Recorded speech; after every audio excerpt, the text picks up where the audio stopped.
magulang, ginagabayan ng nanay ang moralidad at mentalidad ng mga anak sa kanilang paglaki. At mahalagang papel ang edukasyon sa kanilang kalinangan. Pero paano lubusang magagampanan ang responsibilidad na ito kung mismong ina ay salat sa tamang edukasyon? Sina Nanay Priscilla, Nanay Loida at Nanay Teresita ay tatlo lamang sa libong Pilipinong ina na hanggang sa nagkaasawa at nagkaanak ay hindi nakatapos ng pag-aaral. Ang iba, elementarya lamang ang inabot. Kung sinasabing ang magulang ay dapat na magsilbing magandang ehemplo sa anak, anong aral ang ituturo ng mga abakada ina? Sa bahay ho, nag-aaral ako ng abaka. Yung abakada. Opo. Iyon po ang hindi po ako naiiyak. Pagtawanan nila ako. M, P, U. Siya si Nanay Flor. Siya ang pinakamatanda sa mga estudyante nagkaklase sa compound ng Barangay 176 sa siyudad ng Caloocan. Siya rin ang pinakahirap bumasa. Dahil sa edad niyang 61, ni hindi nakatungtong ng silid-aralan si Nanay Flor. Nag-isip ako, hindi habang buhay ganito ako. Kasi ang mga anak ko, college graduate. Pero wala silang alam na ang nanay nila hindi nakapag-aral. You are my friend. You are my friends. You are my friend. You are my friends. Malayo man siya sa pinakamatalinong mag-aaral sa klase, dinaan niya naman sa abilidad at sipag ang pagbuhay sa kanyang 6 na anak. Tuloy, naghahanda pa siya ngayon para lumabas at magtinda ng balot.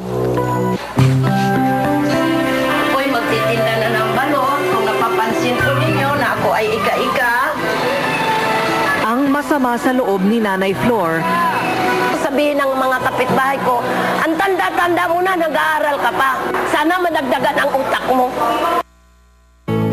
sa loob naman ng classroom o silid-aralan ng Barangay 176, inabutan naming nagkukwento si Nanay Teresita. Mga karamdaman. Bago ang espesyal na klase na kanyang pinapasukan, second year high school lang ang naabot niya, taong 1957 pa. Pagdating sa bahay, agad siyang nag-ipon ng panggatong para ipag-init ng tubig ang pinakamalapit niyang anak na si Josephine. Alaga raw niya ito. Taong 2008 kasi nang lumala ang breast cancer ng anak. Mag-leave ka ng space, tapos... Pero pagdating sa pag-aaral, si Josephine ang tumatayong guro. Si Nanay ang estudyante. Salamat nila sa mga paalala mo sa akin dahil may sakit ka na. Inaalagaan kita, inaalagaan mo rin ako. Kwenta po pera nyo. Kulang pa ho ng... Pasensya na kuya ha. Si Nanay Loida, 56 na taong gulang na. Nagtitinda ng mami sa Barangay Holy Spirit Commonwealth sa siyudad ng Quezon. Papiso-piso kung magbilang ng panukli. Aminado kasi siyang mahina siya sa mga numero. Sige po, salamat. Nalulugoy ako kuya. Yung pala kasi hindi ako marunong sa numbers. 2010 po, ito pong anak kong to, gagraduate po ng civil engineer. Una po siya nagkaroon ng diploma, kaysa po sa akin. Kahirapan ang tinuturong dahilan, kaya noong taong 2007 hanggang 2008, 6% ng mag-aaral ang humihinto sa elementarya pa lamang. At mahigit 7% ang tumigil pagtungtong sa high school.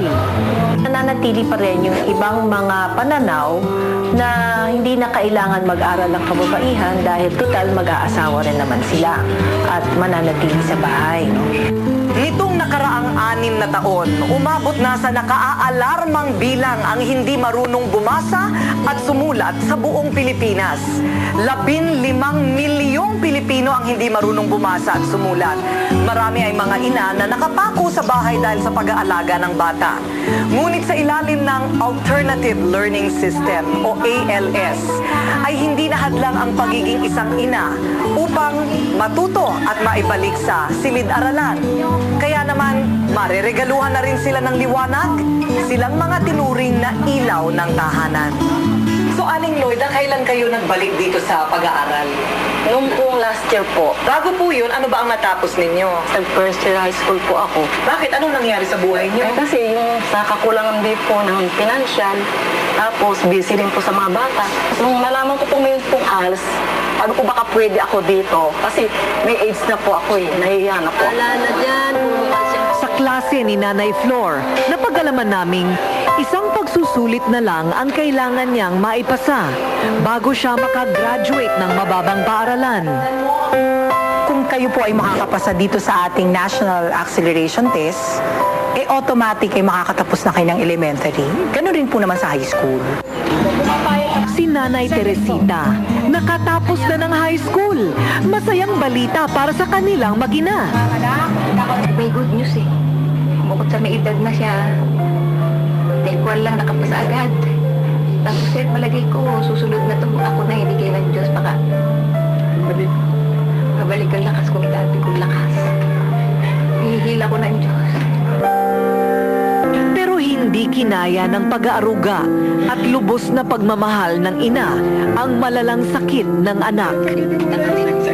Ilang buwan matapos naming makilala ang mag-ina, ginupo naman ng kanser ang mahina ng katawan ni Josephine. Alay raw ni Nanay Teresita sa kanyang anak ang kanyang diploma. I am cooking. Para sa mga nanay na ating nakadaupang palad, patuloy ang kanilang pag-aaral para huliman daw ay makapagtapos pa rin sa eskwela. Salamat ako sa mga tao, sa ibang tao, na sila ay nakaunawa at natutong magmahal. Dahil sila, ginagalang nila ako. Teacher ko sila, pero nanay ang tawag nila sa akin. Taas noo tuloy nilang masasabi na sila'y mga ina na marunong sa abakada ng buhay Mama, at si- ng eskwela. In classmate, ever we will be.